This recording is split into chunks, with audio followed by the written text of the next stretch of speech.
हाँ भाई, तो अगला जो अपना कंसेप्ट है अलजेब्रा के क्विक रिवीजन में वो है A cube plus B cube plus C cube minus 3abc। इसके ऊपर बेस्ड क्वेश्चंस। ये जो फॉर्मूला है, इस फॉर्मूले को जब हम एक्सपेंड करते हैं A cube plus B cube plus C cube minus 3abc is equal to A plus B plus C, और एक ये चीज़ आती है जो इससे पहले हम कर चुके हैं, इसके बारे में कई चीज़ें मैं आपको बता चुका हूँ। ठीक है, गुणा में A square plus B square plus C square minus A B minus B C minus C. ठीक है, तो इसके ऊपर सबसे पहले टाइप के जो क्वेश्चन आते हैं वो ये आते हैं कि एग्जामिनर या तो इस फर्स्ट पार्ट को जीरो कर देता है या इस सेकंड पार्ट को जीरो कर देता है।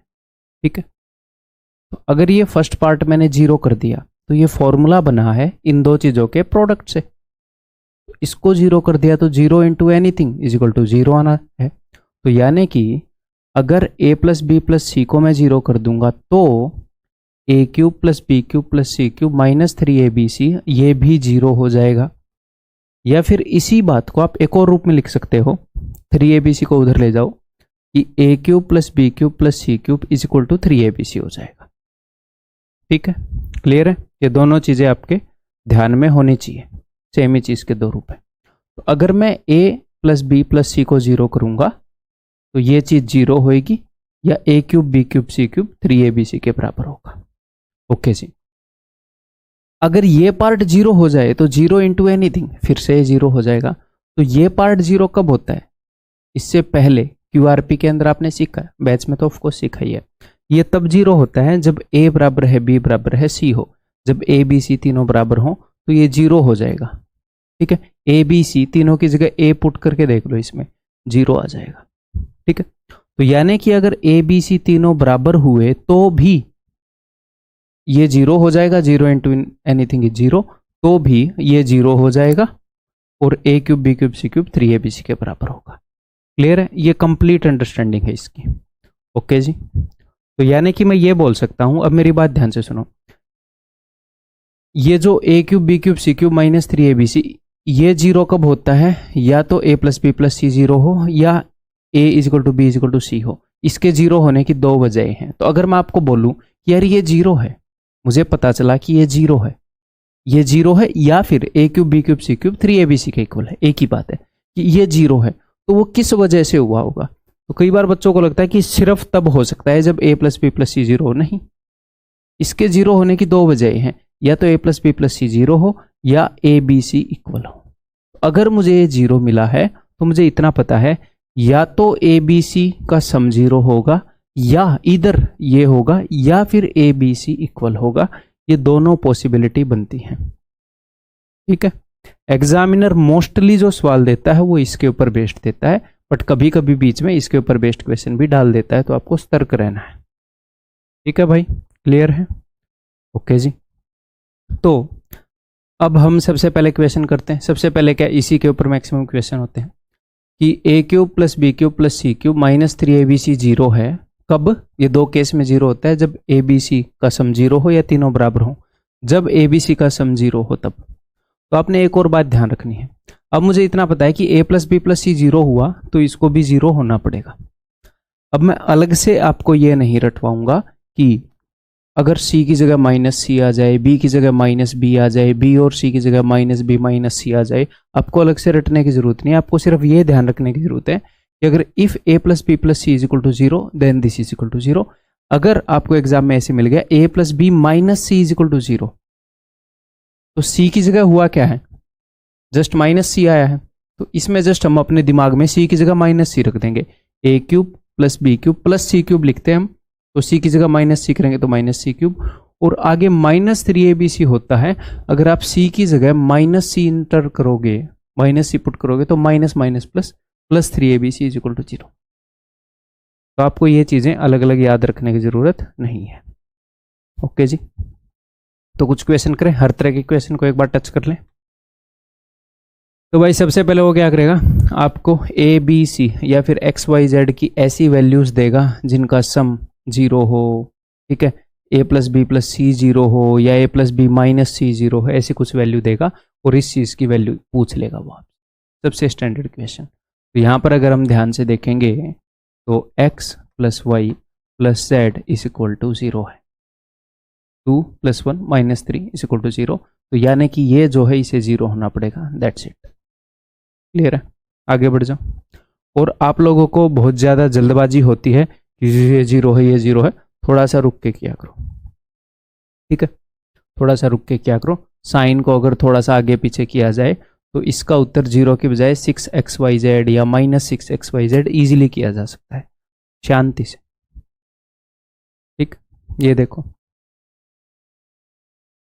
तो भाई ए की ये वैल्यू है, बी की ये वैल्यू है, सी की ये वैल्यू है। थोड़ा सा अगर आप ध्यान से देखोगे यार, ए और बी को जोड़ने पर सी के बराबर प्रतीत हो रहा है कि 3 और 2 5 है, यूनिट डिजिट भी 3 और 1 4 है। तो अगर आप चेक करोगे तो आपको मिलेगा कि ए और बी का सम सी के बराबर है। यानी कि मैं ये बोल सकता हूं कि A plus B minus C is equal to 0। A और बी का सम सी के बराबर है, यानी कि ए और बी को जोड़ के उसमें सी घटाऊं तो 0 आएगा। ठीक है? तो A plus B plus c, A plus B minus सी 0 है, तो इसका सीधा सीधा ये मतलब है कि A cube plus B cube, C की जगह माइनस सी है, minus C cube plus 3abc is equal to 0। और उसने हमसे इसी की वैल्यू पूछी है, क्योंकि वो इसी की वैल्यू पूछ सकता है। ठीक, क्लियर है? और एक और बात, यहां पर अगर मान लो मैं क्वेश्चन के अंदर माइनस दे देता और मैं आपसे ये पूछ लेता, तो बच्चे तो ऐसे जल्दबाजी में मार देते, a प्लस बी माइनस सी 0 है तो अरे ये तो 0 ही होता है। लेकिन होता क्या उस केस में? उस केस में ये होता कि अगर मैं क्वेश्चन में हल्के से साइन का चेंज करता, तो आपको पता है कि A cube plus B cube minus C cube plus 3abc is equal to 0। तो आपको पता है कि A cube plus B cube minus C cube is equal to minus 3abc। इसकी वैल्यू माइनस 3abc के बराबर है, तो इसकी जो वैल्यू है वो माइनस 3abc के बराबर है। तो minus 3abc minus 3abc minus का 6abc। तो ऑप्शन में 0 के अलावा एक माइनस का 6abc भी मिलेगा। मारना उसको चाहिए था, टिक मार दिया इसको। तो हमेशा हमने उतनी ही स्पीड पर भागना है कि हम गिर ना जाएं। ठीक है? वो स्पीड कोई काम की नहीं जिसमें हम भागते भागते गिर जाएं। ठीक है जी, तो ये क्लियर है, बिल्कुल बेसिक क्वेश्चन है। Answer is option C. आगे बढ़ते हैं। नेक्स्ट, यहां पे तो डायरेक्टली उसने आपको बताया, ए बी सी की सीधी ऐसी वैल्यू दी कि सीधा देखते ही पता लग रहा है इनका सम 0 है, देखते ही पता लग रहा है कि इनमें से इसको घटा दो तो 0 आएगा। या फिर कई बार वो सीधा बताता है कि a plus B plus C is equal to 0, तो बताओ ये क्या है। ठीक है? लेकिन कई बार वो क्या करेगा, इसको डायरेक्टली बताने की बजाय अलग अलग वेज में बताएगा। आपको डायरेक्टली नहीं बोलेगा a प्लस बी प्लस सी 0 है। जैसे जैसे ही वो हमसे क्वेश्चन पूछ रहा है, 3 वेरिएबल हैं और उनका क्यूब। तो देखो, मैंने आपको क्या बताया, 2 वेरिएबल के स्क्वायर वाले क्वेश्चन करवाए, a plus minus B square, A square minus B square. 3 variable के क्यूब वाले क्वेश्चन करवाए, a plus minus B cube, A cube plus B cube, इस तरह के। तो उसके बाद 3 वेरिएबल में मैंने आपको स्क्वायर वाले क्वेश्चन करवाए, स्क्वायर वाले क्वेश्चन हमने किए हैं। एक आधी और आइडेंटिटीज थी जिनमें 3 वेरिएबल थे और स्क्वायर थे, लेकिन हमने 3 वेरिएबल और क्यूब हाईएस्ट पावर 3 वाले क्वेश्चन नहीं किए, वो यही है। इसके अलावा एक और फॉर्मूला है जो आज तक एसएससी के इतिहास में सिर्फ 2 क्वेश्चन आए उसके ऊपर बेस्ड। अगर किसी चीज के ऊपर बेस्ड एक क्वेश्चन भी आया ना, है वो चीज मेरे पास कि हाँ इसके ऊपर उसका रिकॉर्ड है मेरे पास। ठीक है? और वो बैच में करवा रखा है, ये मत सोचना कि अरे क्या नई चीज आ गई, क्या करवा रखा है। ठीक है जी। तो जैसे ही 3 वेरिएबल हो, 3 चीजों के क्यूब का सम हो, तो मैं ये बताना चाह रहा हूं कि आपके दिमाग में एक बार ये आना चाहिए कि अरे ये वाला तो नहीं है, क्योंकि 3 चीजों के क्यूब का सम यही है और कहीं नहीं है, और कहीं नहीं है। तो मैक्सिमम 99% चांसेस है कि इसी टाइप का क्वेश्चन आएगा। ठीक है? तो इस पूरे को मैं मान लूं कि ये कैपिटल ए है, कैपिटल ए का क्यूब, कैपिटल बी का क्यूब प्लस कैपिटल सी का क्यूब, तो मोस्ट प्रोबेबली ए प्लस बी प्लस सी 0 होगा। देखो यहां पर ए की वैल्यू क्या होगी, यानी कि इस चीज की वैल्यू क्या होगी। अगर इसको आप देखोगे, ए को नीचे ले आओ तो X by A is equal to B minus C. ऐसे ही वहां पर y बाई बी, यहां से b नीचे ले आओ, is equal to C minus A. और वहां से z by C is equal to, दिख रहा है, ये दिख रहा है, a माइनस बी। तो अगर आप इन तीनों को जोड़ दोगे तो देखो a minus A, b minus B, c minus C, इन सब का सम 0 आ जाएगा। इन सब का सम जो है वो 0 आ जाएगा। तो ये मैंने कैपिटल ए माना था। A plus B plus C अगर 0 है तो A cube plus B cube plus C cube should be equal to 3abc। This should be equal to 3abc, यानी कि 3a इंटू बी इंटू सी। तो ये उत्तर आएगा। कई बार वो क्या करता है, देखना, x बाई ए की वैल्यू b माइनस सी के बराबर भी है, तो कई बार वो यहां पर वैल्यू भी सब्स्टिट्यूट कर सकता है कि x बाई ए की वैल्यू रख दी यहां पर, y बाई बी की वैल्यू रख दी यहां पर। तो आपको ऑप्शन में ये ना मिलके ये मिल सकता है। ऐसे भी कर सकता है, एक की जगह वैल्यू पुट कर दूं, बाकी दो की जगह वैल्यू पुट ना करूं। हालांकि वो ऐसा कर नहीं रहा अब तक, बट ऐसा कर सकता है, कोई नई चीज नहीं हो जाएगी। ठीक है जी। नेक्स्ट, अब ये देखो, जैसे ही तीन चीजों के क्यूब के सम की या तीन चीजों के क्यूब के डिफरेंस की बात आए, क्योंकि एक आदि का साइन भी तो उल्टा हो सकता है, तो दिमाग में आना चाहिए कि ये तो वो चीज तो नहीं है। तो यहां पर है x माइनस ए, तो मैं x माइनस ए की वैल्यू यहां से निकाल लूं, a को उधर ले जाऊं, x minus A is equal to B minus C. यहां से b को इधर लाओ, y minus B is equal to C minus A. यहां c को इधर लाओ, z minus C is equal to a minus B. इन सब का सम क्या है? इन सब का सम है 0, एज एक्सपेक्टेड, आपने एक्सपेक्ट किया होगा।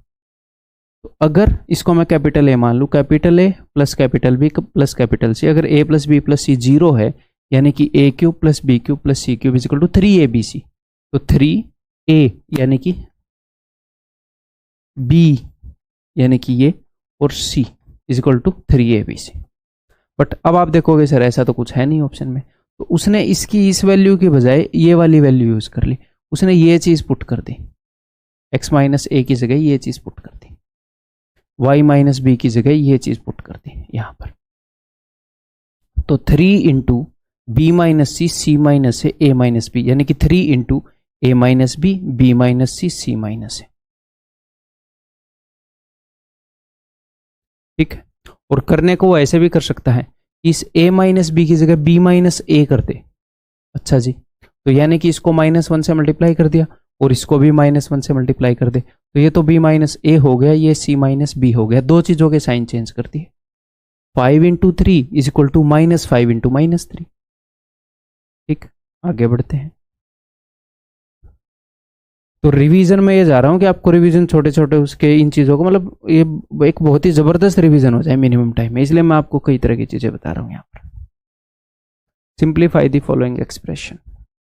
तो ऊपर आप देखोगे किसी चीज़ का क्यूब है, 5 तो है ही, किसी और चीज़ का क्यूब है, किसी और चीज़ का क्यूब है, उनका सम हो रखा है, यानी कि पॉसिबल है वो वाला फॉर्मूला। ठीक है, तो सबसे पहले मैंने ऊपर से 5 कॉमन लिया, नीचे से मैंने 2 कॉमन लिया, तो सबसे पहले तो आ गया 5/2। अब अगर आप ध्यान से देखोगे ऊपर, अगर मैं इसको मान लूँ x, इसको मान लूँ y और इसको मान लूँ z, ठीक है, तो ये x का क्यूब है। इस पूरे को x नहीं माना मैंने। अगर मैं इसको मान लूँ x, इसको मान लूँ y, ये ब्रैकेट के अंदर है, इसको सिर्फ इसको मान लूँ z, तो आप देखोगे कि इधर है x cube plus y cube plus z cube, 5 मैं कॉमन ले चुका हूं, तो x plus Y plus z 0 है। देखो पॉजिटिव का a6, नेगेटिव का a6, 0 है, सारे कट जाएंगे। तो अगर x plus Y plus Z 0 है, तो x cube plus Y cube plus Z cube equal होना चाहिए 3xyz के, तो 3x y और z। सिमिलरली इसी तरीके से अगर मैं इसको मान लेता हूं, इसको सपोज p मान लिया, यहां पर इन्होंने क्यूब नहीं लिखा टीम वालों ने, इसको q मान लूं, इसको मैं r मान लूं, तो अगर p क्यूब, अगर ये है p cube plus q cube, जब मैंने 2 कॉमन ले लिया, plus r cube, X Y Z ही मान लेते हैं, x cube plus Y cube plus Z cube, तो x plus Y plus Z अगर आप करोगे ध्यान से तो आपको मिलेगा कि ये 0 है। तो x plus Y plus Z अगर 0 होता है तो x cube plus Y cube plus Z cube होता है 3xyz, यानी कि 3xy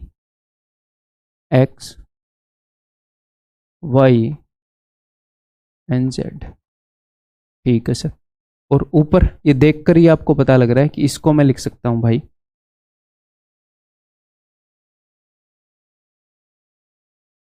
ये देखकर ही आपको पता लग रहा है कि इसको हम लिख सकते हैं ये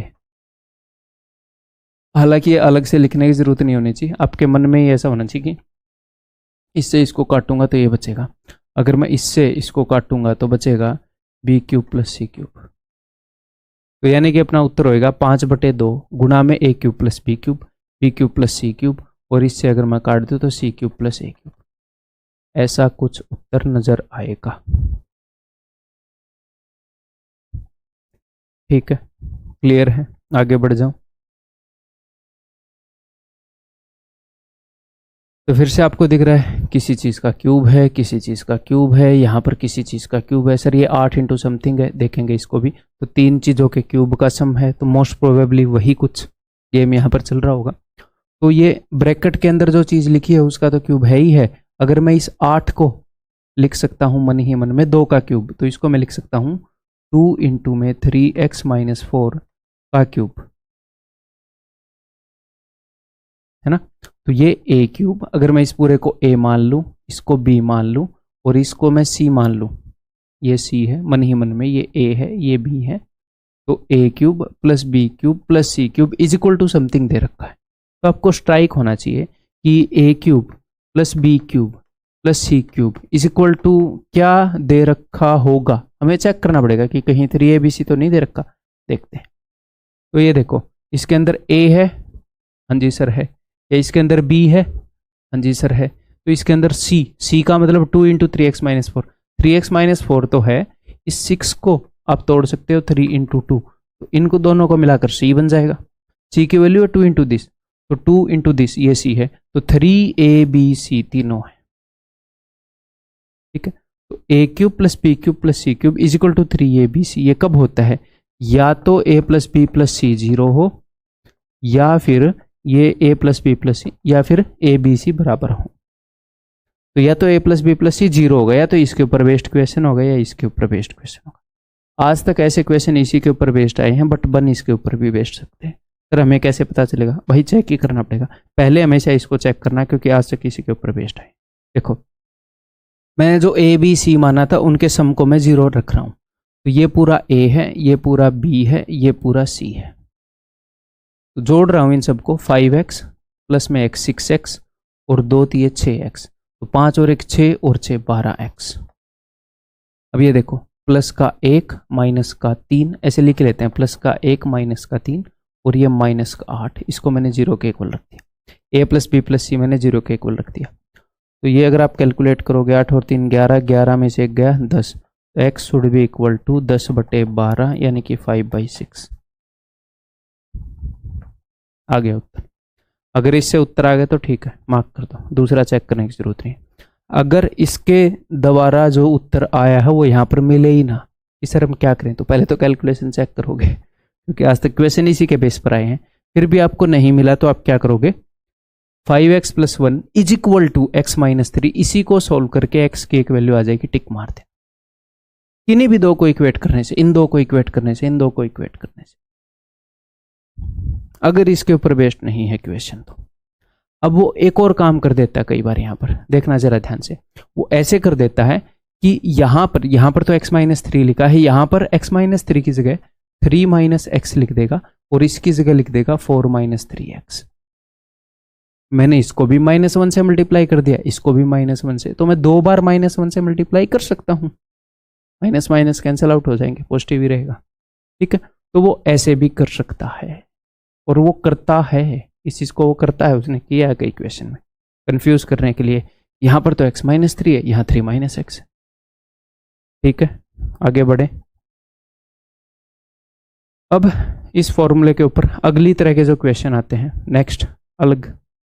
नेक्स्ट टाइप के जो क्वेश्चन आते हैं,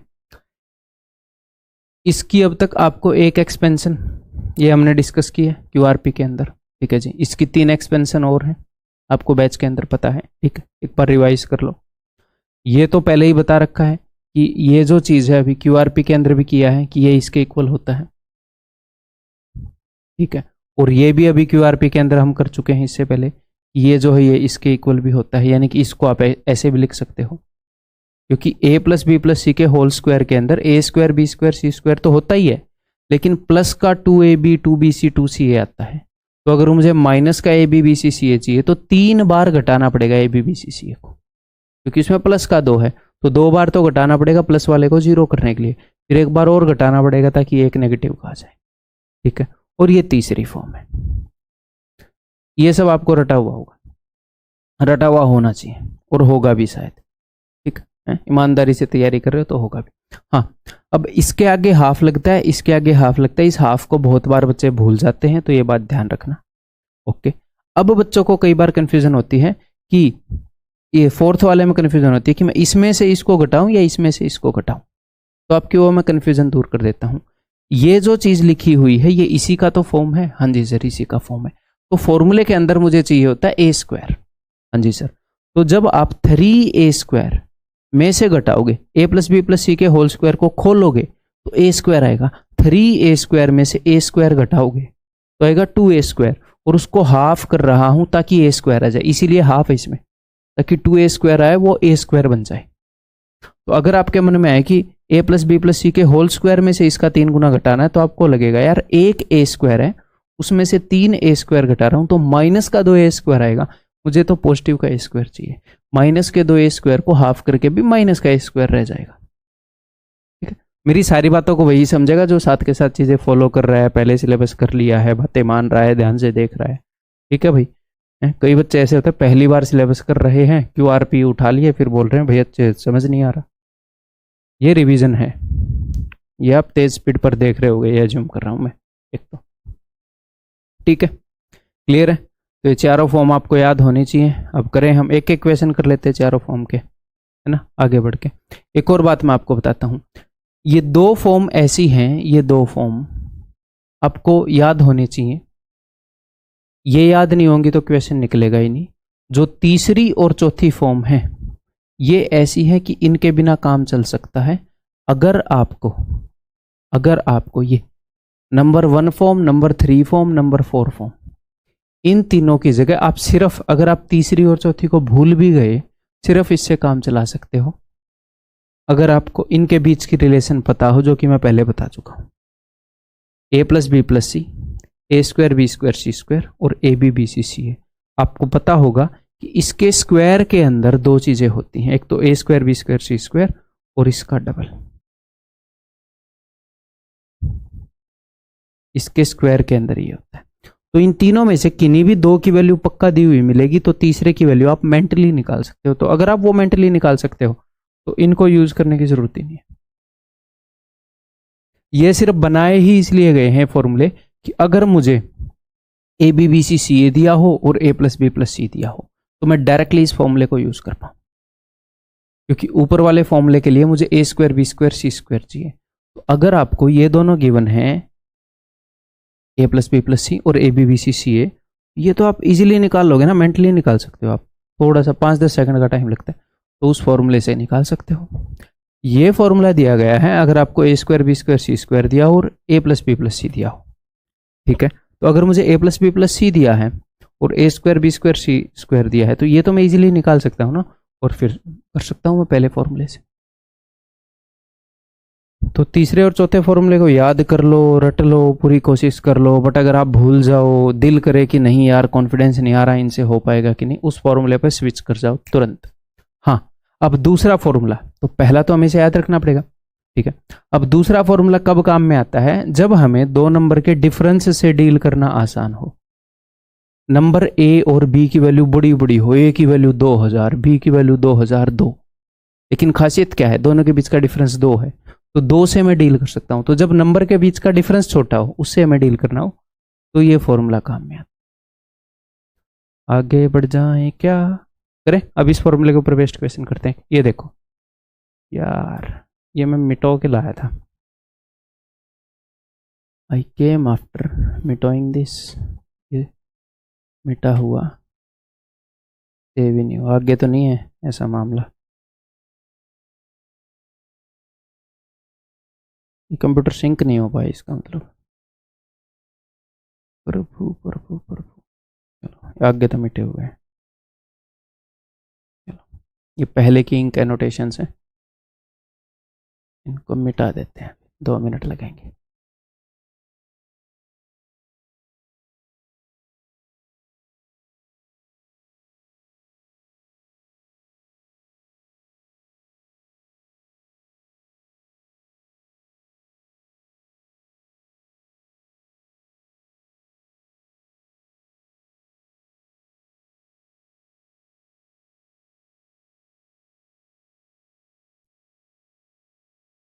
जनरली मैं क्या करता हूँ, मैं पूरी इंक को इकट्ठा ही साफ़ कर देता हूँ, एक बटन से हो जाती है। बट अब मैं ताकि जल्दी रिवीजन हो जाए तो कुछ इंक लिख के लानी पड़ती है, तो उस चक्कर में मिस हो जाती है, वो बटन मैं दबा नहीं सकता। ठीक, तो ये देखो भाई, तो जैसे आपको दिख रहा है कि ए बी सी बड़े बड़े नंबर हैं भाई, अगर मैं इनकी डायरेक्ट वैल्यू इसके अंदर पुट करने लग जाऊँ तो गड़बड़ हो जाएगी। ठीक है, तो अब मेरे दिमाग में ये आएगा कि मैं ये वाला इसका रूप याद कर लूँ। ठीक है, तो मैं एक काम करता हूँ, मैं आपको ये नहीं बताऊंगा कि मैं ये लिख कर नहीं दिखाऊंगा, क्योंकि पेपर में आप जाओगे तो एग्जैक्टली लिखना नहीं होता ये फॉर्मूला। मैं सिर्फ ये बताऊंगा मैं फॉर्मूला नंबर 1 2 3 4 कौन सा यूज़ कर रहा हूँ।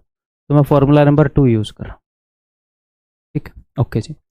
तो जैसे ही मैं इसको देखता हूँ, ये इस सब में से अगर मैं 2 कॉमन लूँ तो 2 कॉमन लेने के बाद यहाँ पर आ गया ए cube B cube C cube minus 3abc, जिसको मैं जानता हूँ क्या है। तो सेकंड वाला रूप यूज़ करूँगा कि a प्लस बी प्लस सी, तो a plus B plus C यानी कि इन तीनों का जोड़ लिखूंगा पहले। ओके जी, तो एक तो मैं इनको ऐसे जोड़ सकता हूँ कि मैं इन तीनों को 300 मान लूँ, 300 300 300 900 हो गए। तो 900 में से 3 कम, 3 और 2 5 और एक 6 कम, तो 900 में से 6 कम यानी कि 894। ठीक क्या, okay ji. a plus B plus C into में half of a minus B का होल स्क्वायर, a और b का डिफरेंस कितना है, एक, एक का होल स्क्वायर एक, इन दोनों के डिफरेंस का होल स्क्वायर, डिफरेंस एक का है एक, इन दोनों के डिफरेंस का होल स्क्वायर, इन दोनों का डिफरेंस है 2, तो 2 का स्क्वायर 4, 4 और एक 5 और एक 6, तो 6 को अगर मैं काटूंगा, वैसे क्यों ही काटूंगा, मैं ऐसे कर लेते हैं। ठीक है, तो 6 इंटू 30 ये कर लेते हैं, 6 चौके 24, यूनिट डिजिट 4 आएगा, 6 8 48 कर ही लेते हैं, 6 चौके ये उत्तर सीधा मार्क कर देता हूँ। ये तो आप कर ही लोगे, क्यूआर पे कर रहे हैं ना हम तो। ठीक है, क्लियर है। नेक्स्ट इसके ऊपर बेस्ड अब मैं ये इक्वेशन दोनों तरीके से करके दिखाऊंगा। मैं फॉर्मूला नंबर 1 से भी करके दिखाऊंगा। देखो, अच्छा ये इंक रह गई है, चलो इसको पढ़े ही रहने दो। ठीक है जी, तो फॉर्मूला नंबर 1 क्या कहता है, यहाँ पर मुझे निकालना है under root x cube y cube z cube minus में 2, मैं इसको निकाल सकता हूँ भाई, ये अपने फॉर्मूले का हिस्सा है। तो जो भी मुझे निकालना है वो ये है, तो x cube y cube z cube minus में 3xyz, तो xyz है जी माइनस का 12, तो 12 3 36 और minus minus plus is equal to a plus B plus C यानी कि x plus Y plus Z जो कि है 2 गुणा में X square Y square Z square. अब आप देखोगे मैं पहले फॉर्मूले से कर रहा हूँ कि सर यहाँ पर तो x square Y square Z square नहीं है, तो कोई दिक्कत नहीं है, मुझे इतना पता है कि x square Y square Z square आएगा, इसके स्क्वायर के अंदर 2 चीज़ें होती हैं, इसके स्क्वायर में से अगर मैं इसका डबल घटा दूंगा तो वही आएगा, तो इसका स्क्वायर है 4 में से मैं घटाऊंगा इसका डबल यानी कि 22, माइनस 22 घटाना, माइनस माइनस प्लस, तो 26, X square Y square Z square आ गया 26, माइनस में X Y Y Z Z X यानी कि माइनस माइनस प्लस। तो आप समझ रहे हो मैंने इसके ऊपर हम फॉर्मूला कौन सा यूज़ करेंगे, इसके ऊपर हम तीसरे वाला फॉर्मूला यूज़ करेंगे। मैंने तीसरे वाला फॉर्मूला यूज़ नहीं किया जिससे हम डायरेक्ट कर सकते हैं, बट फिर भी मैंने क्या ही लिखा है, मैं शांति से दिमाग में ये काम कर सकता हूँ। ठीक है, चलिए जी, तो ये हो जाएगा जी 37, 37 दूनी 74, 36 में क्या जोड़ोगे 74 आ जाए, तो 14 में से 6 गए 8, 6 में से 3 गए 3, 38, इसकी वैल्यू है 38 जो मुझे निकालना था, तो 38 38 माइनस 2 36 का under root, answer is equal to option. ठीक, क्लियर है। क्यूआर भी देख रहे हो, सिलेबस कर चुके हो, तो जो मैं चीज़ें बता रहा हूँ समझ में आनी चाहिए। अगर नहीं आ रही यानी कि फॉर्मूला अच्छे से याद नहीं है, अभी तुरंत 4-5 बार लिख डालो फॉर्मूले को, चीज़ें समझ नहीं आ रही तो। फॉर्मूले तीसरे से करते हैं, नोटबुक पर देख लो तीसरा फॉर्मूला कौन सा है, हमें ये निकालना है। So this is equal to this minus में 3xyz, तो इसका 3 गुना घटाऊंगा, minus minus plus is equal to x plus Y plus Z यानी कि 2। फिर मैं कर रहा हूँ मेरे भाई, बिकॉज ये दोनों चीज़ें गिवन है, तो मैं क्या करूँगा, अब आ जाएगा x plus Y plus z का होल स्क्वायर यानी कि 4 माइनस इसका 3 गुना, तो माइनस माइनस प्लस, ये वही 37 आ गया, यहाँ पर भी मैंने 37 ही लिखा था, देखो सेम राम कहानी चलेगी। क्लियर है। एक और चीज़ मैंने आपको बता रखी है, क्या चीज़ बता रखी है कि जब भी इन चीज़ों का प्रोडक्ट गिवन हो, अगर एक्स वाई जेड वाला टर्म गिवन हो तो कई बार ये होता है, अगर क्वेश्चन इंटीजर वैल्यूज पर सेट हो तो आप हिट एंड ट्रायल से निकाल भी पाते हैं। देखें एक बार, हिट एंड ट्रायल मारे, 12 को मैं तोड़ देता हूँ, 6 दूनी 12 और 1, इनमें से किसी एक को माइनस देना पड़ेगा। अब मैं सबसे पहले सम को देखूंगा। देखो ये तो डिफिकल्ट हो जाएगा, तो सम मुझे 2 बनाना है। तो सम अगर मुझे 2 बनाना है, किसी एक को भी मैं माइनस दूंगा तो सम 2 बनेगा नहीं, ठीक है। तो इसको तो हटाओ। अब इसको मैं तोड़ता हूँ, 4 दिए 12, ठीक है। किसी एक को अगर मैं माइनस दे दूँ, 3 को माइनस दे दूँ, तो 4 और 1 5 में से 3 गया 2, बन रहा है। हिट एंड ट्रायल कर रहे हैं हम कि जब ये प्रोडक्ट हो तो कई बार आप निकाल सकते हो। ये मैं क्यों बोल रहा हूँ, एग्जाम में क्वेश्चन आएगा तो क्या आप हिट एंड ट्रायल करोगे? नहीं, इतने पचड़े में मत पड़ना, नॉर्मल तरीके से कर लेना। एंड में कई बार क्वेश्चन फंस जाते हैं, तो एक अंडरस्टैंडिंग डेवलप हो रही है आपकी, ठीक है। तो अब देख लेना, अब ये इसको सेटिस्फाई कर रहा है कि नहीं, फिर इसका मतलब यही वैल्यूज है। अब इस फॉर्मूले के ऊपर बेस्ड, तो अब मैं सबसे पहले नंबर वाले फॉर्मूले पे कर दूं, ठीक है भाई। तो सबसे पहले वाला formula, x cube plus Y cube plus Z cube minus में 3 एक्स वाई जेड जो भी मुझे चाहिए, एक्स वाई जेड जो भी मुझे चाहिए, ये है ये, ठीक है, is equal to x plus Y plus Z, ठीक है, इनटू में X square plus Y square plus Z square, two minus में X Y Y Z Z X. तो वो तो सर मेरे पास है नहीं, तो कोई दिक्कत नहीं है। इसके स्क्वायर के अंदर 2 चीज़ें होती हैं, एक तो ये और एक x Y Y Z Z x का डबल। तो इसका जो स्क्वायर है 1 का स्क्वायर 1 में से मैं ये घटा दूंगा, तो X Y Y Z Z x का डबल आ जाएगा। तो मैं 2 से भाग कर दूंगा तो X Y Y Z Z X आ जाएगा, यानी कि -1/2। तो माइनस में से माइनस करोगे तो +1/2 आ गया उत्तर, ठीक है जी। तो 2 दूनी 4 और 1 5/2, ये आ गया 5/2, यानी कि 2.5। अब मैं 3 में से क्या ही घटा दूं कि 2.5 आ जाए, 2.5 यानी कि 0.5। तो इस पूरे की वैल्यू 0.5 यानी कि half. 3 into something is equal to half, तो वो समथिंग क्या होगा 1/2, नीचे 3 चला जाएगा 1/6। मेरा दिमाग जैसे काम कर रहा है मैं उस तरीके से आपको समझा रहा हूँ फिलहाल कि कैसे हम एग्जाम में करेंगे, क्योंकि बैच आप कर चुके हो तो ऐसे ही समझाऊंगा। अब मैं आपको फॉर्मूला नंबर कौन सा है ये, अगर ये दोनों गिवन हैं तो चौथा। तो ये चीज़ें भी, जब चीज़ों को आप अरेंज करते हो ना बढ़िया तरीके से, ये चीज़ें भी याद रह जाती हैं। बहुत ही मीनिंगफुल वे में मैं अरेंज करता हूँ, इसलिए रट नहीं रखे, एक मीनिंग है मैंने ये चौथे पे क्यों रखा है क्या है, ठीक है। ओके जी, तो अब इससे करते हैं जी। ये गिवन है x cube plus Y cube plus Z cube 3 minus 3 x Y Z is equal to x plus Y plus Z यानी कि 1 इंटू में, अब इसके अंदर क्या है हाफ आएगा, हाफ। अब ये 3 times of x square Y square Z square, तो 3 दूनी 6 माइनस में x plus Y plus z का होल स्क्वायर यानी कि 1 का होल स्क्वायर 1। तो 3 दूनी 6 माइनस 1 5, 5/2, 5/2 यानी कि 2.5 वही आ गया ना यहाँ पर। आगे बढ़ जाओ, सेम उत्तर है। क्लियर है? एक ये और कर लो, इसको भी दोनों तरीके से कर लें। तरीका नंबर 1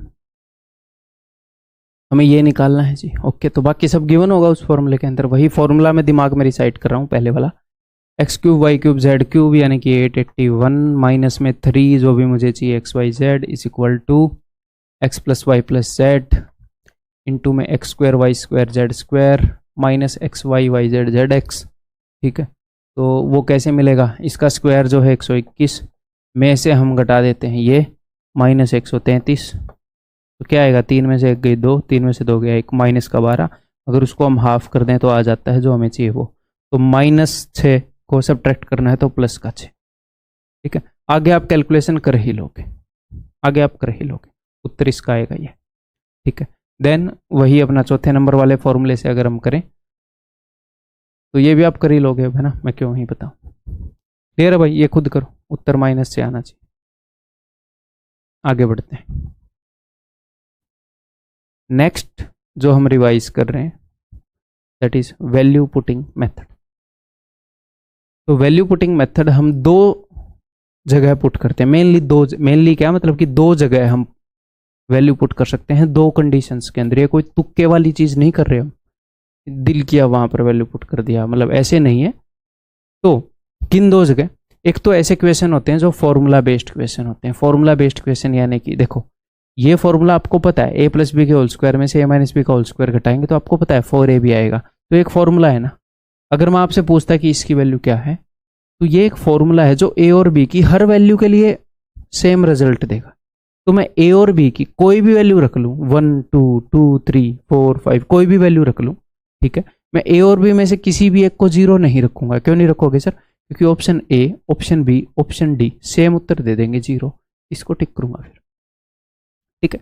तो एक तो वैल्यू ऐसी पुट करेंगे, अगर ऑप्शन में वेरिएबल आए हुए हैं तो ऑप्शन सेम वैल्यू ना दें, अलग अलग वैल्यू दें। तो अब मैं ए बी सी की कोई भी वैल्यू पुट करूंगा, 2 3 4 5 1000 2000, तो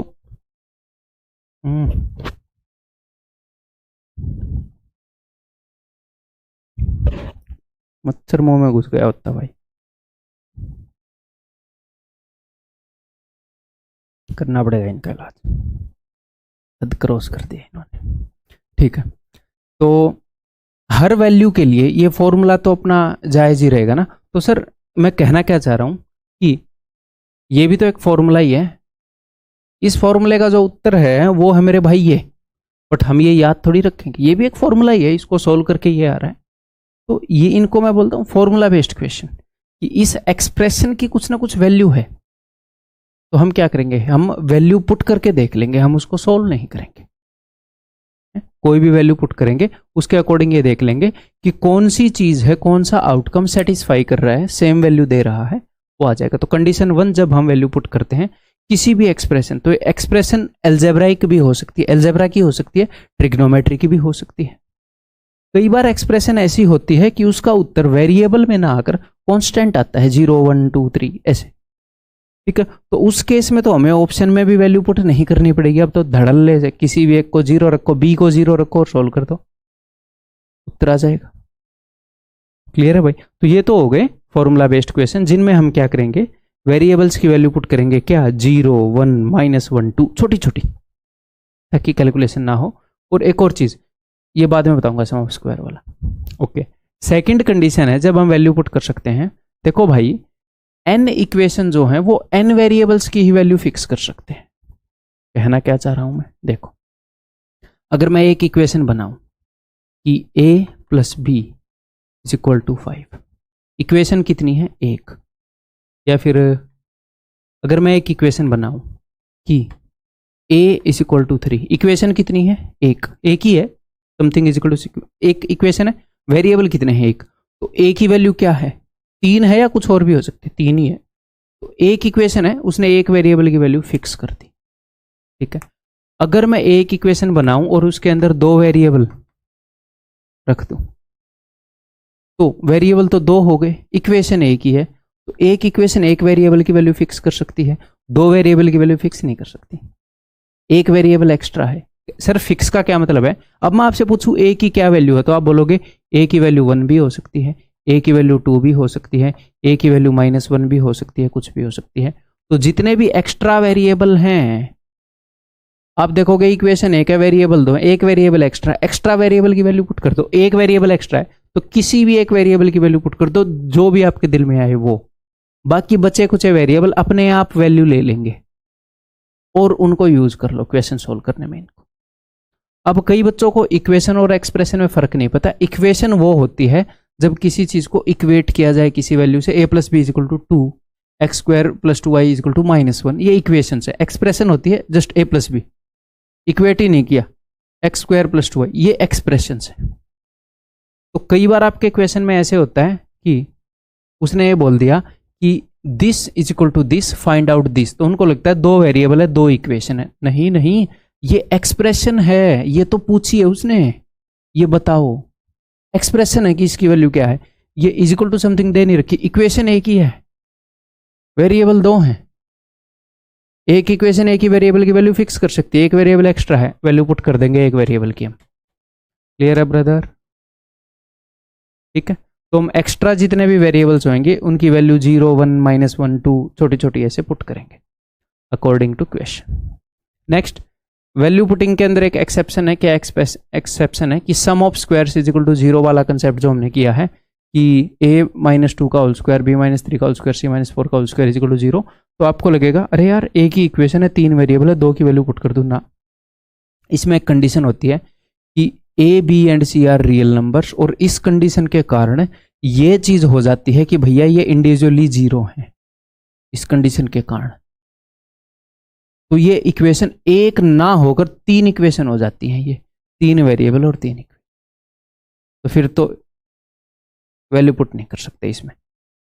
ठीक, ओके जी। अब क्वेश्चन कर दें, कुछ कंसेप्ट को कर डालें रिवाइज। देखो, तो अपने पास एक फॉर्मूला है सिंपल, ये बोल रहा है यार ये सोल्व होके क्या आएगा, तो मैं इसको क्यों सोल्व करूं, क्यों ना वैल्यू पुट कर लें। तो p की वैल्यू अगर मैं 0 रख दूं, तो एक तो नंबर 1 डिनोमिनेटर में 0 नहीं आना चाहिए, नॉट डिफाइंड होता है। Anything divided by 0 is equal to not defined, अपरिभाषित, उसकी कोई परिभाषा नहीं है। ओके, तो फिर 0 नहीं रखूंगा तो अगला क्या रखूंगा, मैंने आपको क्या बताया, सिंपल सिंपल रखेंगे, 0 1 -1 2, धीरे धीरे इस पे ये अच्छा आता है आपको। तो p की वैल्यू मैं 1 रख दूंगा, तो अगर मैं p की वैल्यू 1 रखूंगा तो ये ऑप्शन मुझे देगा 2 है। तो आप एग्जाम में कैसे लिखते हैं, आप ऐसे लिखते हैं कि a जो है वो मुझे देगा 2, b जो है मुझे देगा 1/2, c देगा मुझे एक मैंने वैल्यू पुट करी है ना 4, और d मुझे देगा 1/4। ठीक है, अब मैं इसमें पुट कर सकता हूँ 1 और 1 मैंने पुट किया, तो 0 by anything is 0, 1 -1 0 by anything is 0, और 1/2, तो ये मुझे दे रहा है 1/2। तो कौन सा ऑप्शन ने दिया, बी ने, तो b is the right answer. ये देखो, ये एक्सप्रेशन है, उसने पूछी है, ये तो क्वेश्चन है, इक्वेशन एक ही है। जब एक इक्वेशन है तो एक ही वेरिएबल की वैल्यू फिक्स हो सकती है, वेरिएबल 2 है तो एक वेरिएबल की वैल्यू रख दो, तो बी की वैल्यू मैंने रख दी 0। सबसे पहले हम यही कोशिश करते हैं भाई, ए की वैल्यू फिर बाय डिफॉल्ट आ जाएगी। अब आप ए की वैल्यू रख नहीं रहे, आपने रखी सिर्फ बी की है, ए की तो आ गई, बी की 0 रखने पर ए की वैल्यू 1 है। ओके जी, तो जहां पर भी बी है वो खत्म हो गया, तो सॉल्व तो आप खुद ही कर लोगे, इसका उत्तर है जी डी। आगे बढ़ता हूं, इक्वेशन एक है, वेरिएबल है 2 ए और बी, क्यों ना वैल्यू पुट कर दी जाए। तो बी की वैल्यू मैं 0 रख देता हूँ, बी की वैल्यू 0 रखने पर कुछ भी नॉट डिफाइंड या कुछ भी गड़बड़ हो रही है, नहीं हो रही, तो रख दिया हमने 0। ठीक है, अब बी की वैल्यू 0 रखने पर ये टर्म खत्म, ये टर्म खत्म, √a² यानी कि a। बी की वैल्यू 0 रखने पर ये खत्म, ये खत्म, √a² यानी कि a। ठीक है, is equal to 1, 2a is equal to 1, तो a is equal to half. तो एक वेरिएबल की वैल्यू मैंने रखी है, वो रखने पर एक की वैल्यू आ गई है। अब मैं यही वैल्यूज यहाँ यूज करूंगा। तो ए की वैल्यू है भाई साहब हाफ, तो 1 माइनस हाफ का स्क्वायर, हाफ यानी कि 1/4, 1 माइनस 1/4 3/4, और 1 माइनस में 0 1, तो उत्तर आ जाएगा जी 3/4। ठीक, क्लियर है, आगे बढ़ जाऊं। ये देखो कितनी इक्वेशन है सर, एक ही इक्वेशन है अभी तक, तो आगे तो उसने इक्वेशन पूछ लिया। वेरिएबल कितने हैं सर, 3 है, तो 2 वेरिएबल एक्स्ट्रा है, तो 2 की वैल्यू पुट कर दो। तो मैं क्या कर रहा हूँ, x2 और x3 जो है इनको मैं 0 पुट कर रहा हूँ। ठीक है, अब मैं देख लेता हूँ 0 पुट करने पर कोई चीज़ नॉट डिफाइंड हो रही हो। देखो यहाँ पर x2 और x3 को 0 पुट किया, तो 1/2 + 0, तो 1/2 ही है, कोई दिक्कत नहीं है। ठीक है जी, तो अब देखो, तो x2 2 को मैंने 0 रख दिया, तो इन दोनों को मैंने 0 रख दिया, तो ये तो पूरा 0 ही बन गया। 0 इज इक्वल टू 4 इंटू में इन दोनों को मैंने 0 रख दिया, तो ये 4 + x1। ठीक है, तो ये 4 इधर आएगा, 0/4 0, तो x1 की वैल्यू आ जाएगी -4। तो 2 वेरिएबल की वैल्यू मैंने रखी है, तीसरे की उसके कारण आ गई है। ठीक है, अब देखो 1/2 -4 -2, 1/2 यहाँ पर वैल्यू पुट करोगे, यहाँ पर वैल्यू पुट करोगे 1/2, तो ये तो कट गया, आंसर इज 1/2। ठीक है, पानी पी लूँ मैं, ये क्वेश्चन ट्राई करो।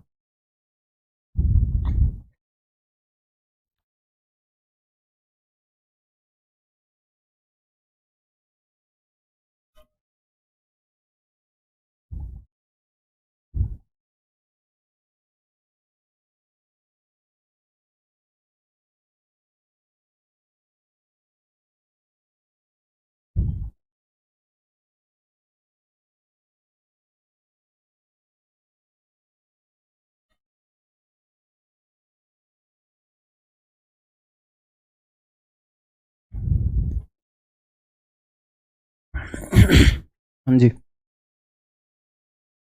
तो अब ध्यान से सुनो, वेरिएबल कितने हैं, x y z तीन तो ये हो गए और ए बी सी तीन ये हो गए, 6 वेरिएबल हैं। इक्वेशन कितनी है? एक तो ये रही, दूसरी ये रही। इक्वल टू के साइन कितने वही गिन लिया करो। इक्वल एक इक्वेशन बनाने में इक्वल टू का साइन लगता है एक, तो 3 इक्वल टू के साइन है, वो एक्सप्रेशन है। ठीक है जी। अब एक छोटी सी चीज सिखाने के लिए इक्वेशन लिया। अब आप बोलो मैं तो ए और बी की इक्वेशन वैल्यू पुट करूंगा। टोटल 6 वेरिएबल हैं, किन्हीं भी 3 की आप पुट कर सकते हो। कि मैं ए और बी की वैल्यू पुट करूंगा और मैं एक्स की पुट करूंगा। लेकिन अगर आप ध्यान से देख रहे हो कि ए और बी की वैल्यू पुट करने पर एक्स की वैल्यू इन्हीं के ऊपर डिपेंड कर रही है, तो वो ऑटोमेटिकली निकल आएगी। तो ए और बी की वैल्यू पुट करने के बाद आप एक्स की नहीं पुट कर सकते। ए और बी की वैल्यू पुट करोगे तो एक्स की निकल आएगी। तो एक तो ए और बी की पुट कर लो, एक और की पुट कर लो, सी की पुट कर लो। ठीक है, ये बेस्ट रहेगा। हमें कैसे पता चलेगा? ये प्रैक्टिस से पता चलेगा। ठीक है, तो मैंने क्या किया, मैंने आपको क्या बताया है कि भैया हम 0 वैल्यू रखेंगे, 1 रखेंगे। तो 0 रखेंगे तो भाई नीचे 0 आ रहे हैं। और सर तीनों को इक्वल क्यों रख दिया? इजी बनाने के लिए, इक्वेशन को कैलकुलेशन इजी करने के लिए। तो तीनों को मैंने 1 पुट किया, देखूंगा इसमें कोई गड़बड़ तो नहीं है। तो ए और बी तीनों को 1 पुट कर रहा हूं, तो ये 1 + 1, एक्स की वैल्यू 2 आ गई, वाई की वैल्यू 2 आ गई, जेड की वैल्यू 2 आ गई। ठीक है जी, तो अब रख दो वहां पर, अपने आप कर ही लोगे इसको सॉल्व। ठीक है, नेक्स्ट जो कंसेप्ट है ब्रदर वो है सिमेट्रिकल एंड साइक्लिक एक्सप्रेशंस। ठीक है, सिमेट्रिकल एंड साइक्लिक एक्सप्रेशन नहीं होना चाहिए मेरे ख्याल, इक्वेशन होना चाहिए, है ना। Symmetrical and cyclic equations, equation की बात करूंगा। ओके जी। सिमेट्रिकल का क्या मतलब है? सिमेट्रिकल का मतलब है जैसे ताजमहल सिमेट्रिकल है, दोनों तरफ से एक जैसा दिख रहा है। एलजेब्रा में क्या है? एलजेब्रा में ये है सिमेट्रिकल का मतलब कि जितने भी वेरिएबल हैं उनको इक्वली ट्रीट किया गया है। जैसे ये आप देखो, a बटे में 1 - a, b बटे में 1 - b, c बटे में 1 - c, सारे वेरिएबल को इक्वली ट्रीट किया गया है। या फिर कोई ऐसे पैटर्न चल रहा है, कोई साइकिल सी चल रही है, साइक्लिक इसलिए बोल रहे हैं, साइक्लिक। ठीक है, तो सारे वेरिएबल्स को जब इक्वली ट्रीट किया गया है तो मोस्ट प्रोबेबली, आप बोलोगे सर आप तो मोस्ट प्रोबेबली बोल रहे हो, क्योंकि ये जो कंसेप्ट है, ये जो क्वेश्चन को सोल्व करने का मेथड है, ये हिट एंड ट्रायल पे बेस्ड है। 99% of the time it will work. Sir नहीं तो फिर दूसरे तरीके से करेंगे। इतनी चीजें सिखा रहा हूं आपको। तो मोस्ट प्रोबेबली कोई भी जब इक्वेशन सिमेट्रिकल हो या साइक्लिक हो, तो मोस्ट प्रोबेबली सारे वेरिएबल्स की वैल्यू इक्वल होने पर वो सेटिस्फाई कर जाती है। कैसे सर? आपके सामने है एक एग्जाम्पल लूं तो मैं क्या करूंगा, मैं सारे वेरिएबल्स को इक्वल पुट कर देता हूं। क्या इक्वल पुट करोगे सर? किसी भी एक वेरिएबल को, यानी कि ए बी सी सबकी जगह मैं ए पुट कर देता हूं। ठीक है, सबकी जगह मैं ए पुट कर देता हूं। तो देखो a बटे में 1 - a, ये क्या बन जाएगा? a बटे में 1 - a, a बटे में 1 - a, तीनों की जगह पुट करूंगा 1, वो सेम a। तो यानी कि ये सेम चीज 3 बार आएगी, सेम चीज प्लस सेम चीज प्लस सेम चीज इज इक्वल टू 1।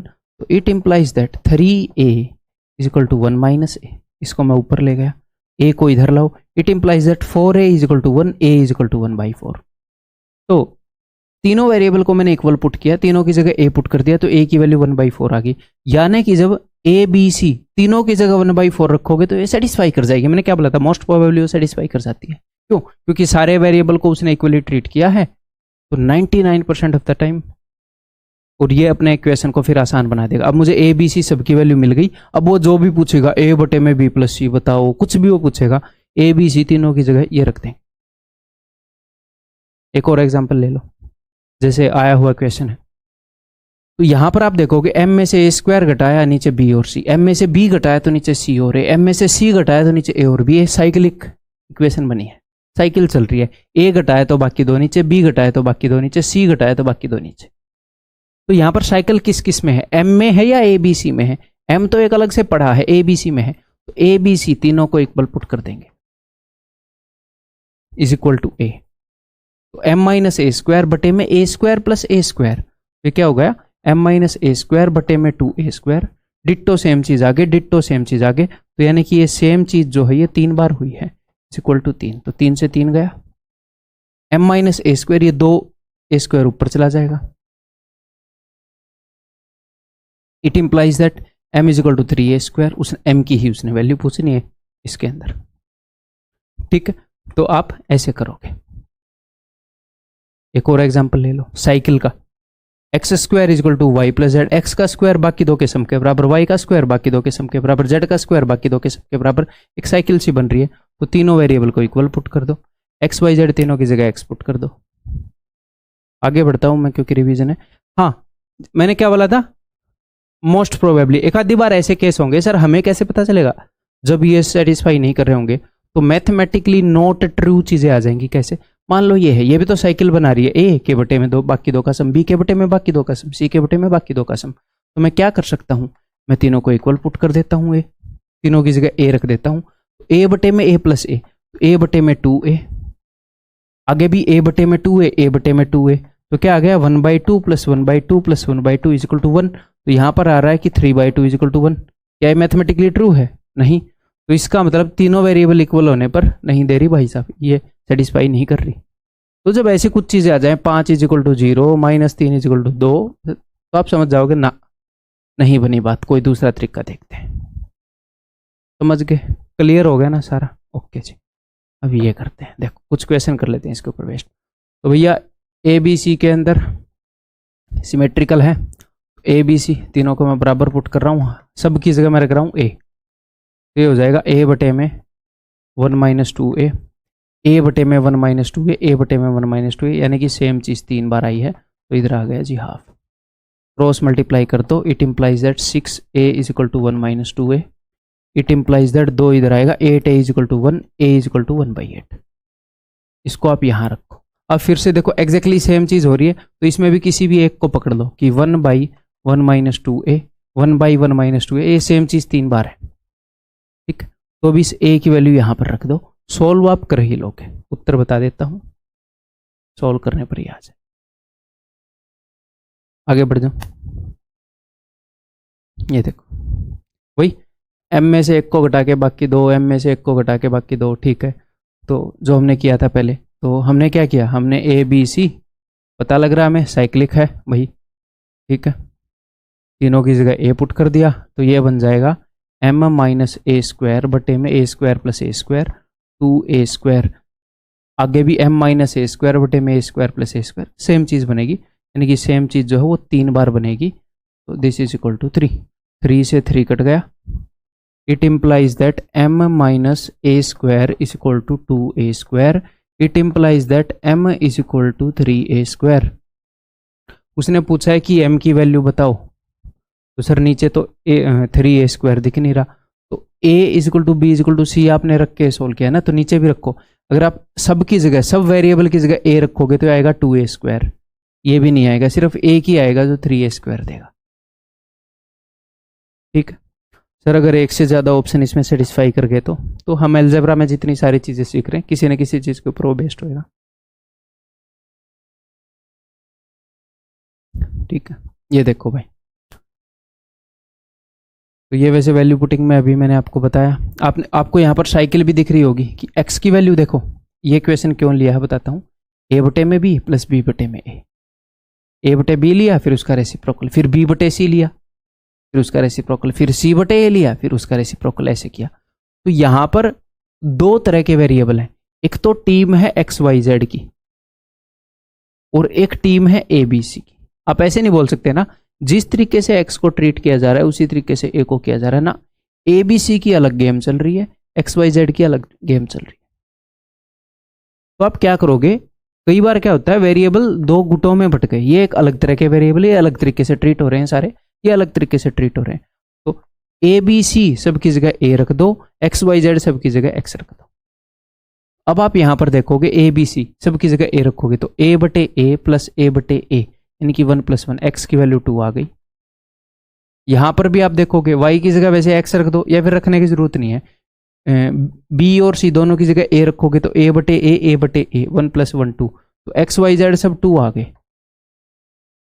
और आप यहां पर बिकॉज XYZ सब की वैल्यू सेम आ गई, तो यहां पर सब जगह x रख सकते हो कि x का क्यूब -x² -x² -3x², और यहां पर x की वैल्यू 2 रख दो, सोल्व हो जाएगा, ठीक, क्लियर है। जैसे सेम क्वेश्चन हमने वैल्यू पुटिंग से किया, आप ये यहां पर किया, तो एक क्वेश्चन को सोल्व करने के कई मेथड हैं, आपको चीज़ें ये सिखाई जा रही हैं कि मोस्ट एफिशिएंटली हम काम करें एग्जाम में, ठीक है, एग्जाम में एक भी क्वेश्चन ऐसा छूट नहीं सकता जो मैं आपको सारे टूल्स दे रहा हूं उससे बाहर वो हो जाए। ठीक है, नेक्स्ट कंसेप्ट जो हम रिवाइज कर रहे हैं that is maxima and minima.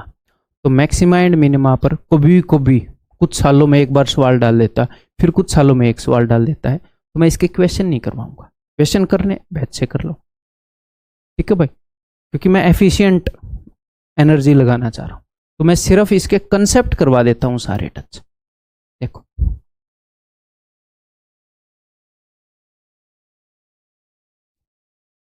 For all positive real numbers, सभी पॉजिटिव रियल नंबर्स के लिए जो अरिथमेटिक मीन है, पहला कंसेप्ट जो मैक्सिमा मिनिमा में जिसके ऊपर बेस्ट क्वेश्चन आज आए हैं का दीवार, arithmetic mean is greater than geometric mean. Arithmetic mean जो है वो greater than equal to geometric mean होता है, या तो ज्योमेट्रिक मीन से बड़ा होगा या उसके बराबर होगा। तो आपके दिमाग में आएगा बराबर कब होगा? तो अरिथमेटिक मीन ज्योमेट्रिक मीन के बराबर होता है जब नंबर्स इक्वल हो। तो सबसे पहले तो अरिथमेटिक मीन और ज्योमेट्रिक मीन निकालना रिवाइज कर लें। अगर मेरे पास दो नंबर हैं ए और बी, तो अरिथमेटिक मीन तो होता है एवरेज, तो आप एवरेज निकालते हो, सम को नंबर ऑफ वैल्यू से डिवाइड करते हो। दो नंबर की average a plus B by 2, तीन नंबर की average a plus B plus c by 3, चार नंबर की average a plus B plus c plus d by 4। Geometric mean क्या होएगा? उन दोनों नंबर का प्रोडक्ट, और आप दो नंबर का निकाल रहे हो तो उसकी पावर 1/2। तीन नंबर का निकाल रहे हो तो उनके प्रोडक्ट की पावर 1/3। चार नंबर का निकाल रहे हो तो प्रोडक्ट की पावर 1/4। ठीक है, यह है ज्योमेट्रिक मीन। अब देखो, आपको एक बात बताता हूं कि मैंने क्या बोला, arithmetic mean is always greater than equal to geometric mean. ये मैं एग्जांपल से आपको शो करना चाह रहा हूं। अगर मेरे पास दो नंबर हैं, अगर मेरे पास दो नंबर हैं ए और बी, उनका अरिथमेटिक मीन होगा A plus B by 2, geometric mean होगा √AB। तो मैं ये कहना चाह रहा हूँ ये जो वैल्यू है हमेशा greater than equal to a b होगी। ये इसके इक्वल तब होगी जब आप नंबर्स को इक्वल कर दोगे। तो दोनों नंबर को एक बार ए के इक्वल पुट करके देखो, तो ए प्लस ए बाई 2, तो A plus A 2a by 2 यानी कि ए, और a इंटू ए का √A। तो देखो इक्वल आ गए ना दोनों। इक्वल तब आते हैं जब नंबर्स इक्वल हो, जब ये ए और बी, जब चार नंबर 4 हो, 5 5 5 5 हो, तो ये भी 5 आ जाएगा, वही 5 आ जाएगा। ओके जी, ये देखो अगर दो नंबर में ले लेता हूँ 4 और 1 डिफरेंट ले लेता हूँ, तो अरिथमेटिक मीन बड़ा आएगा। नंबर जब ये दोनों में इक्वल लूंगा तो ये बराबर आ जाएंगे। ठीक है, तो 4 इनका अरिथमेटिक मीन क्या आएगा, 4 + 1 बाई 2, 5/2 2.5, और ज्योमेट्रिक मीन क्या आ जाएगा 4 × 1 का √2। तो 2.5 बड़ा है ना 2 से, अरिथमेटिक मीन बड़ा निकला ना। तो कई बार बच्चे बेचारे भूल जाते हैं अरिथमेटिक मीन बड़ा था, ज्योमेट्रिक मीन बड़ा था। तो दो नंबर लेके देखो कौन सा बड़ा आ रहा है, अलग अलग लेके देख लेना, सेम पर तो सेम आ जाएगा। अब ऐसे नंबर मत ले लेना 2 और 3 जिनकी स्क्वायर रूट आपको याद ना हो √ से, ऐसे ले लेना जिनके प्रोडक्ट की स्क्वायर रूट निकला है। ठीक है, एक तो ये कंसेप्ट है। इसी कंसेप्ट के ऊपर बेस्ड क्वेश्चन आते हैं। देखो कि अगर मैं एक नंबर और उसके रेसिप्रोकल को जोड़ूंगा तो वो always greater than equal to 2 होगा। मैं कहना क्या चाह रहा हूं, कोई भी पॉजिटिव नंबर हो और रियल नंबर हो, क्योंकि AM greater than GM positive real numbers के ऊपर लागू होता है। कोई भी पॉजिटिव नंबर उठा लो, उसके अंदर उसका रेसिप्रोकल जोड़ लो। जैसे अगर आप 2 के अंदर इसका रेसिप्रोकल जोड़ोगे 1/2 तो बड़ा हो गया ना 2 से। 3 के अंदर जोड़ोगे तो ये नंबर खुद ही 3 से बड़ा है। कोई भी नंबर उठा लो कि सर अच्छा ये बात है, मैं तो 1/5 के अंदर इसका रेसिप्रोकल जोड़ूंगा तो इसका रेसिप्रोकल 5, इनका सम 2 से बड़ा हो गया। सर मैं तो 3/7 के अंदर जोड़ूंगा तो इसका रेसिप्रोकल 7/3, ये खुद बड़ा है 2 से। तो कोई भी नंबर उठा लो, रियल हो और पॉजिटिव हो, उनका सम करने पर वो हमेशा 2 से बड़ा ही होगा। 2 के बराबर कब आएगा, जब ये नंबर इक्वल हो, जब नंबर और उसका रेसिप्रोकल इक्वल हो, यानी कि 1 और उसका रेसिप्रोकल इक्वल होता है। 1 + 1 = 2। तो ये तो हमने स्पेशल केस भी किया है। नंबर और उसका रेसिप्रोकल अगर 2 के इक्वल है यानी कि वो नंबर 1 है। 1 के अलावा कोई भी पॉजिटिव नंबर और उसके रेसिप्रोकल का सम हमेशा 2 से बड़ा होगा। तो मैं ये बोल सकता हूं कि x + 1/x की मिनिमम वैल्यू जो है वो 2 है। इसकी मिनिमम वैल्यू 2 है। ये मिनिमम 2 के बराबर होता है एक केस में, कब, जब x की वैल्यू 1 हो, अदरवाइज ये हमेशा 2 से बड़ा होता है। इसीलिए मैक्सिमा मिनिमा का क्वेश्चन आता है इसके। ठीक है, इसका प्रूफ देखो, AM is greater then GM, x + 1/x/2 ये AM है, ये ज्योमेट्रिक मीन है। ठीक है, तो ये यहां पर आ गया अगली स्टेप। ठीक है भाई। आगे बढ़ जाओ। नेक्स्ट एक ये कंसेप्ट है जिसके ऊपर कभी कभी क्वेश्चन आए, बहुत रेयर ये क्वेश्चन देखने को मिलते हैं, इसलिए सिर्फ कंसेप्ट करवा रहा हूँ। वो आपको सम या प्रोडक्ट में से एक चीज फिक्स करके देता है, आपको सम दे देता है कि कुछ चीजों का सम है ये, यानी कि ये 12 फिक्स हो गए, अब 12 से चेंज नहीं हो सकता है ना, 12 कि सम, ये सम गिवन हो गया कुछ वेरिएबल का, और उनका प्रोडक्ट का मैक्सिमम वैल्यू पूछेगा, फिर प्रोडक्ट की मैक्सिमम वैल्यू पूछेगा। तो प्रोडक्ट की मैक्सिमम वैल्यू आएगी जब सारे वेरिएबल इक्वल है। ओके जी, अगर मैंने इन 3 वेरिएबल का सम 12 दे दिया तो 12 को इक्वली डिवाइड कर दो, तो बटे में 3 करोगे तो ये भी 4, ये भी 4, ये भी 4, 4 + 4 + 4। हाँ जी सर, तो जब ए बी सी की वैल्यू 4 4 4 होगी तो मैक्सिमम वैल्यू आएगी प्रोडक्ट की 4 × 4 × 4 64, 4 × 4 × 4 64। ए बी सी की कुछ भी वैल्यू ले लो आप 4 4 4 के अलावा जो इसको सेटिस्फाई कर रही हो, जैसे आप ऐसे ले लो 10 1 1, प्रोडक्ट करके देख लो हमेशा 64 से छोटा होगा, वो इनके प्रोडक्ट की मैक्स वैल्यू है। कुछ भी लेके देख लो 6 4 2, 6 चौके 24 दूनी 48। क्लियर है? हाँ जी, अब आपको एक कन्फ्यूजन होगा सर इनके प्रोडक्ट की मैक्सिमम वैल्यू पूछेगा वो, ठीक है सर, अगर वो मिनिमम पूछ लेगा तो,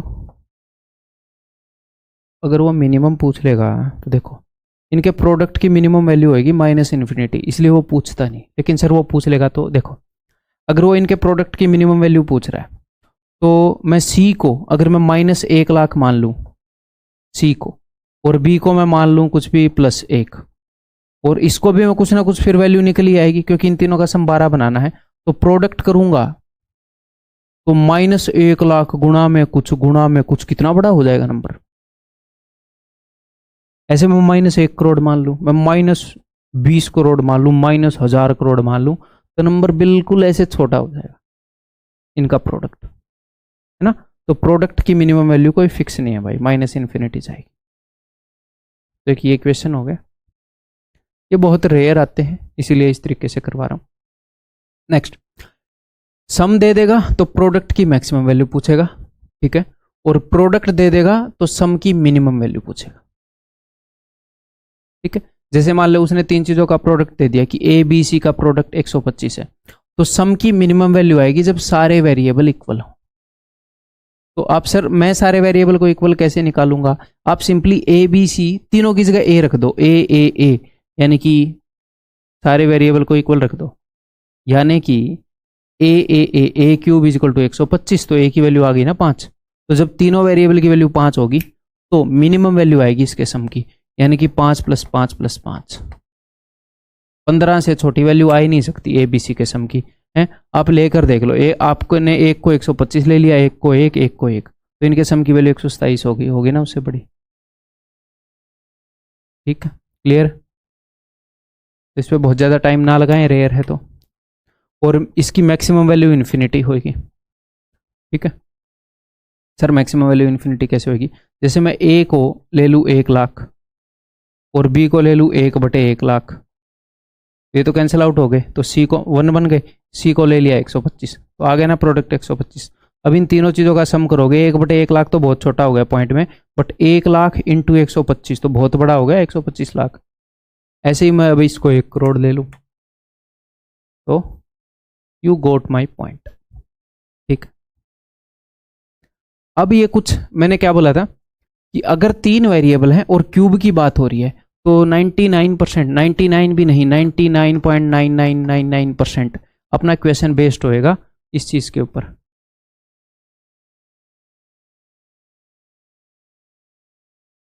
ये वाला अपना फॉर्मूला के ऊपर बेस्ड, ए cube B cube C cube.